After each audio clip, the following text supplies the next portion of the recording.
En nuestro caso, en donde tenemos un problema en una dimensión, entonces vamos a manejar solamente la componente x y por eso vamos a hacer uso de esta ecuación reemplazando v1 por v1x y v2 por v2x. Además observamos que en esta ecuación todos los términos tienen un factor 1/2 y por eso se puede cancelar.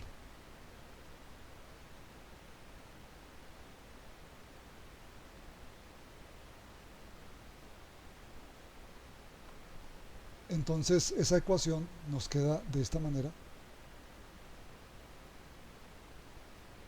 en donde hemos escrito a la izquierda los términos con las incógnitas y a la derecha los términos constantes. Entonces nuestra ecuación 2, que proviene de la ley de conservación de la energía, en este caso energía cinética, nos queda de esta manera. Y así tenemos un sistema de dos ecuaciones con dos incógnitas. Aquí he vuelto a transcribir la ecuación que proviene de conservación del momentum, que tiene entonces las dos incógnitas vx1 y vx2, junto con esta nueva ecuación que contiene las mismas dos incógnitas, vx1 y vx2.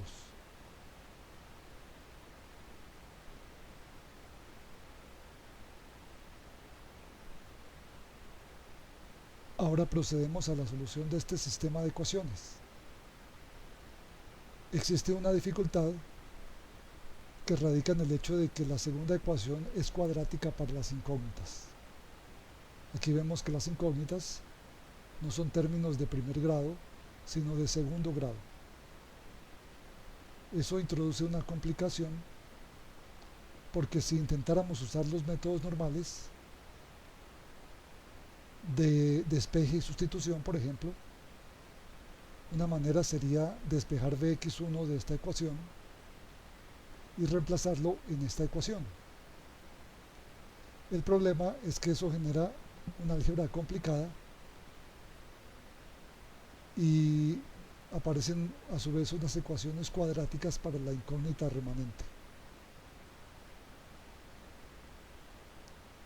Entonces vamos a presentar otro método alternativo en el cual efectuamos unas ciertas manipulaciones de estas dos ecuaciones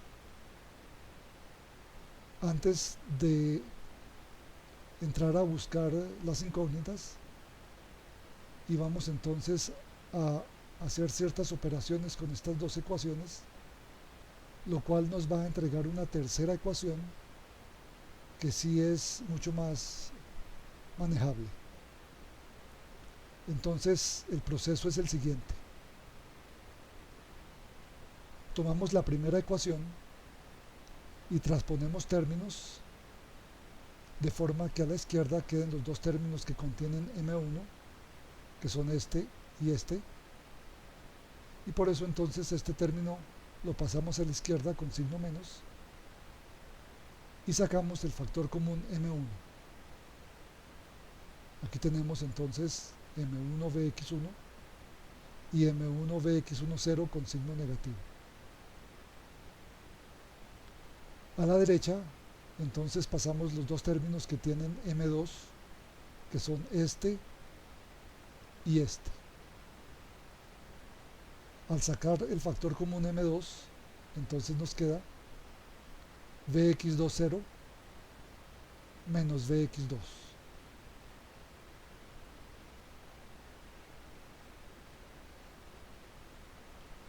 El mismo tipo de proceso podemos aplicarlo a la ecuación 2,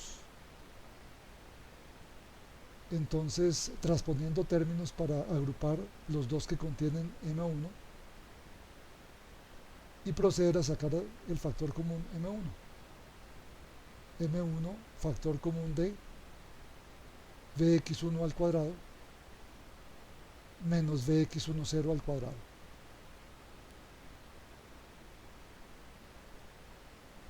A la derecha están los dos términos que tienen m2, que son este y este, y al sacar el factor común m2 nos queda vx20 al cuadrado menos vx2 al cuadrado.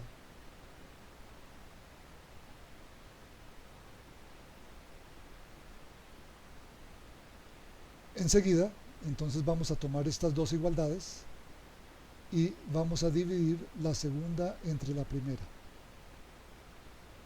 Aquí muestro la estructura general del proceso que vamos a efectuar.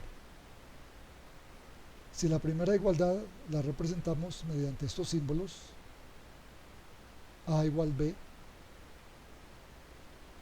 y la segunda ecuación la representamos mediante C igual D, sus lados a la izquierda y la derecha los llamamos C y D, entonces es claro que si dividimos C entre A, pues eso debe ser igual a D sobre B. Entonces eso es lo que vamos a aplicar a estas dos ecuaciones. Cuando dividimos entonces C sobre A, es decir, este lado entre este lado, el factor común M1 se cancela porque está presente en el numerador y en el denominador, y únicamente queda este factor dividido entre este factor. Eso es lo que he escrito aquí. Y a la derecha ocurre algo semejante, porque al efectuar el cociente, el factor M2 se cancela y únicamente queda este factor que está aquí dividido entre este factor que está acá.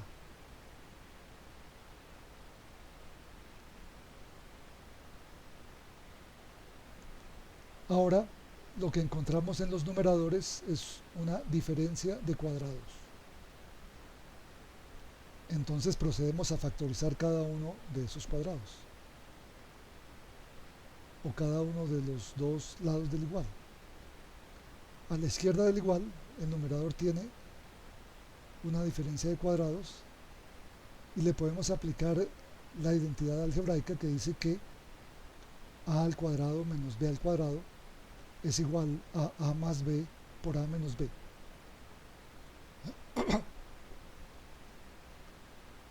Lo mismo hacemos a la derecha del igual, factorizamos ese cuadrado y entonces esta igualdad se convierte en la siguiente igualdad.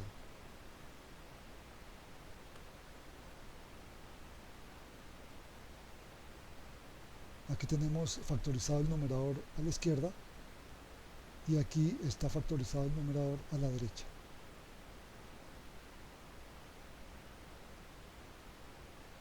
Los denominadores los escribimos igual.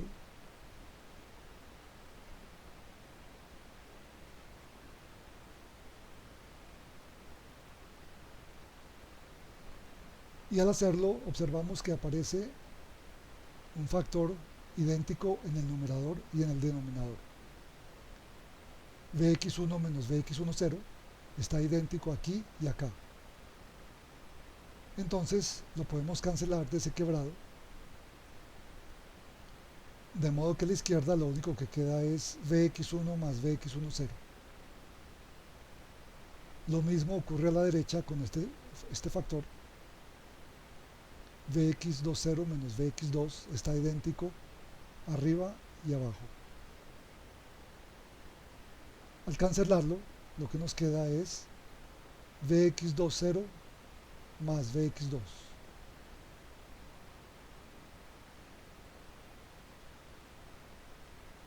Y de esta manera obtenemos una ecuación que vamos a llamar la ecuación número 3, que contiene las mismas dos incógnitas que buscamos, Vx1 y Vx2,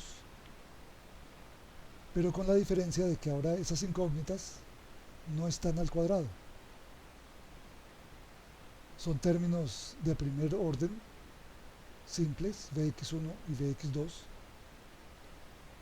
y entonces esta ecuación se va a prestar a manipulaciones mucho más sencillas que la ecuación 2.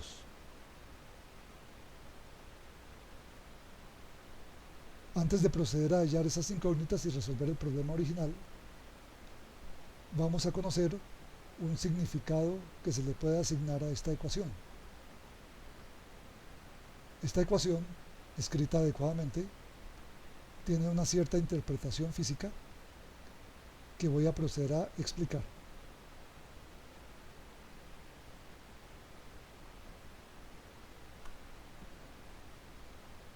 Entonces, para ello, vamos a hacer uso del concepto de velocidad relativa. Si tenemos dos partículas que se mueven con respecto a tierra, m1 y m2, entonces podemos hablar de la velocidad relativa de m2 con respecto a m1. Aquí está ilustrado el caso en una dimensión que es el que nos interesa. La partícula m1 se mueve con velocidad vx1 y la partícula m2 se mueve con velocidad vx2. Se define la velocidad relativa de la partícula 2 con respecto a la partícula 1 como la resta de las dos velocidades de las dos partículas. El símbolo para la velocidad relativa lo vamos a escribir de esta manera: vx21, y se obtiene restando la velocidad de la partícula 2 menos la velocidad de la partícula 1. En los textos de física, en el capítulo de movimiento en dos dimensiones, la última sección nos explica el concepto de velocidad relativa y nos justifica por qué, al restar las velocidades de los dos cuerpos, obtenemos un valor que nos indica cómo se mueve el cuerpo 2 con respecto al cuerpo 1. Esto quiere decir que un observador situado en tierra asigna estas dos velocidades a las dos partículas, pero el movimiento de la segunda partícula visto por parte de otro observador que se mueva o se transporte con la partícula m1, entonces asignará a la partícula 2 una velocidad diferente y que de hecho equivale a esta velocidad relativa.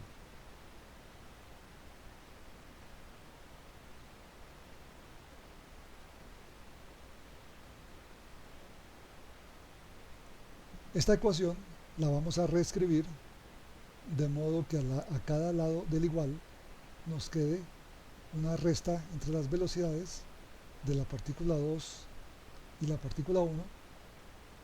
Es por eso que vamos a coger este término y lo vamos a pasar a la derecha, y vamos a tomar este término y lo pasamos a la izquierda, en ambos casos con signos cambiados, claro. Entonces esta misma ecuación 3 se puede escribir así. Aquí ahora invierto los dos lados del igual, eso para que las incógnitas queden a la izquierda, y entonces representando la resta de las dos velocidades como la velocidad relativa vx21, entonces lo que aprecio es que a la izquierda tengo la velocidad relativa después de la colisión y a la derecha tengo la velocidad relativa antes de la colisión. Esta resta original la escribo en este orden para que quede la velocidad de la partícula 2 menos la velocidad de la partícula 1. Y allí tenemos las velocidades antes de la colisión. Este lado del igual es totalmente equivalente a este cuando se elimina este paréntesis. Y esto nos permite entonces interpretar que aquí aparece la velocidad relativa de la partícula 2 con respecto a la partícula 1 antes de la colisión. Y la ecuación completa entonces lo que nos informa es que la velocidad relativa después de la colisión es igual y opuesta a la velocidad relativa antes de la colisión. Esto quiere decir que el efecto de la colisión es invertir la velocidad relativa, de modo que su magnitud va a ser igual y solamente va a cambiar su sentido.